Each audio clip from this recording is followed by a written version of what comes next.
두뇌를 키우는 수학의 김쌤입니다. 이번 시간에는 평행사변형에 대해서 배울 거예요. 평행사변형, 사각형이죠. 사각형들의 성질에 대해서 이제 배우게 되는데, 평행사변형의 정의와 성질, 그리고 평행사변형이 되는 조건, 이런 것들을 배울 건데, 항상 정의에서 출발을 합니다. 정의라는 것은 뜻이에요. 뜻, 자격 같은 거죠. 평행사변형이라고 우리가 부르려면 어떤 걸 갖추고 있어야 되느냐. 평행사변형의 정의는 초등학교에서 배웠어요. 여기 초등학교에서 배운 게 나오죠. 내용이 뭔가요? 마주보는 두 쌍의 변이 각각 평행한 사각형을 평행사변형이라고 한다. 이름에 뜻이 들어있네요. 사변은 4개의 변이 평행하다. 4개의 변이 각각 이렇게 쌍으로 마주보고 있는 대변이 한 쌍, 또 다른 대변이 한 쌍, 이렇게 두 쌍이 서로 평행하다면 그러면 그게 바로 평행사변형이다 라는 거예요. 이름의 뜻이 들어있죠? 이등변 삼각형도 두 변의 길이가 같을 때 이등변 삼각형이라고 부르는 것처럼 평행사변형도 마주보고 있는 두 쌍의 변이 각각 평행할 때 평행한 사변형이라고 부른다라는 게 정의예요. 정의에서 출발을 해서 어디로 가는 거냐면 성질로 가는 거고요. 그 다음에 성질이 됐으면 만약에 이런 성질이나 이런 것들이 다시 정의로 되돌아올 수 있느냐 이런 것들을 좀 보거든요. 평행선 같은 경우도 평행선은 만나지 않는 이제 한 평면 위에서 만나지 않는 두 직선을 우리가 평행선이다, 서로 평행하다 이렇게 이야기를 했는데 평행선의 성질은 그 평행선 사이의 거리가 항상 일정하다. 그것과 그다음에 억각과 동의각이 같다라고 그랬어요. 그런데 이 억각과 동의각이 같다가 다시 평행선이 되는 조건이 돼요.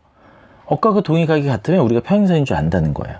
이렇게 서로 왔다 갔다 할 수 있는 상황이고, 이등변 삼각형도 마찬가지죠. 이등변 삼각형은 두 변의 길이가 같은데 두 변의 길이 같은 삼각형의 성질은 두 밑각의 크기가 같다예요. 그런데 두 밑각의 크기가 만약에 같은 삼각형이 있다면 다시 걔는 이등변 삼각형이 될 수 있다라는 내용을 우리가 배웠거든요. 이렇게 올 수 있는 게 있고 올 수 없는 게 있어요. 네, 그래서 그런 것들을 또 배우게 될 겁니다. 자, 이제 평행사변형 들어갈 건데, 평행사변형이니까 당연히 네 꼭지점이 있어야겠죠. A, B, C, D 네 각이 있고, 네 각을 서로 연결해주는 선분으로 둘러싸여 있는 평면도형, 평행사변형이 이제 사각형이 생기는 건데, 이걸 하기 전에 여기서 먼저 지금 대각과 대변이라는 표현이 나왔어요. 대각, 대변, 대각선 이렇게 나오는, 네, 이제 대변에서 대자는 마주보다라는 뜻입니다. 마주보다. 대면하다 이런 것처럼 마주보다. 마주보는 곳이 있고 이웃하는 곳이 있어요. 지금 A라는 각을 기준으로 봤을 때 C는 마주보는 각이지만 D하고 B는 마주보는 게 아니라 얘는 이웃한다라 그래요. 그래서 우리가 이웃하는 곳이 있고 마주보는 곳이 있다라는 거를 수학에서 이렇게 도형 파트에서 표현하고 있다라는 거를 이해하고 출발하면 좋겠습니다. 자, 지금 평행사변형의 어떤 성질을 보려고 하는데 다음 그림과 같이 평행사변형이 있어요. 이렇게 평행사변형이 있는데 얘가 평행사변형인 줄 알고 시작을 한다는 거예요. 얘가 평행사변형이라 하는 순간 우리가 확실히 알 수 있는 거는, 지금까지 확실한 거는 평행하다. 두 쌍의 대변이 평행하다. 그런 이야기예요. 여기에서 어떤 시도를 했냐면 평행한 거를 이용할 수 있다라는 것과, 그 다음에 이 두 번째 그림에서 A에서 C까지 이렇게 대각선을 그었어요. 대각선을 그었을 때 어떤 일이 생겨나죠? 평행이 있고요. 그 다음에 삼각형이 두 개가 등장합니다. 평행과 삼각형이 연결돼서 이야기가 나오는 거예요. 자, 평행이기 때문에 평행선의 성질이 연결이 되는 거죠. 억각과 동의각이 같다. 여러분 또 여기서 헷갈리면 안 됩니다. 억각과 동의각은 항상 있는 거예요. 평행이 아니어도. 그런데 평행일 때만 같은 거예요. 그래서 지금 이렇게 말하는 학생들은 좀 잘못된 표현입니다. 여기 억각이에요. 끝.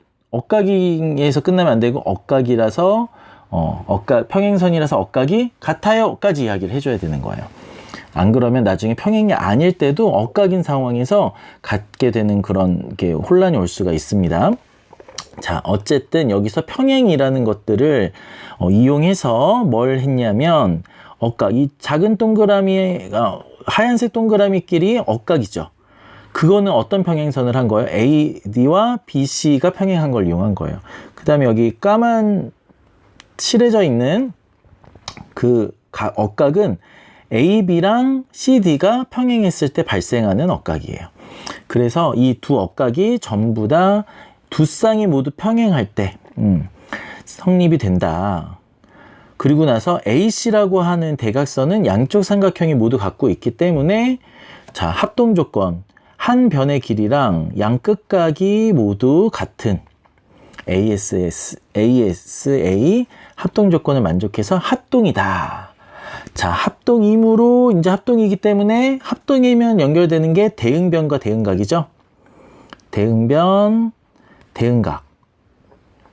자, 대응변과 대응각이 같다. 그러니까 이 각 B하고 각 D가 대응각이니까 같고, 그 다음에 네, 대응변의 길이인 AD와 BC가 같고, 네, AB랑 CD가 같다. 길이가. 그게 지금 평행사변형의 성질인 거예요. 얘는 평행하기 때문에 대각선을 그으면 합동인 두 삼각형이 나타나고, 그래서 이런 각이 같고 변의 길이가 같고.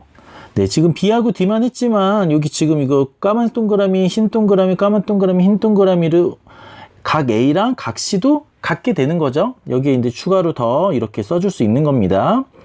이런 것들 우리가 발견할 수 있는 거예요. 그래서 대응변의 길이가 같다, 대응각의 크기가 같다라는 것이 평행사변형의 성질로 자 나온다.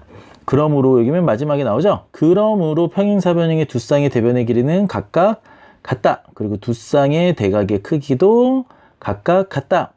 라고 하는 평행사변형의 성질까지 알아보았습니다.